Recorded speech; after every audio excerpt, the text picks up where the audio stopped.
পৃথিবীতে অনেক মাছ আছে, কিন্তু তেলাপিয়া মাছ কেন জান্নাতি মাছ? শুনলে অবাক হয়ে যাবেন। খুব লক্ষ্য করে খেয়াল করে শোনার চেষ্টা করুন।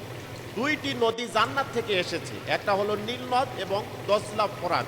এই দুই নদীতে এত প্রচুর পরিমাণ তেলাপিয়া মাছ আছে, এজন্য তেলাপিয়া মাছটা জান্নাতি মাছ।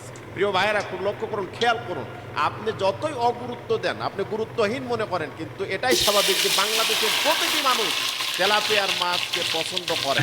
যার কারণে এখান থেকে আমরা কি উপকার পাচ্ছি? যাদের সন্তান হয় না তাদেরকে যদি বেশি বেশি তেলাপিয়া মাছ খাওয়ানো হয়, আপনারা হয়তো মনে করতে পারেন যে হুজুর এটা খেলেই কি এই কাজ হবে? আমি বলতে পারি যে দেখুন, সব কিছুর ক্ষমতা একচ্ছত্র মালিক আল্লাহ পাক।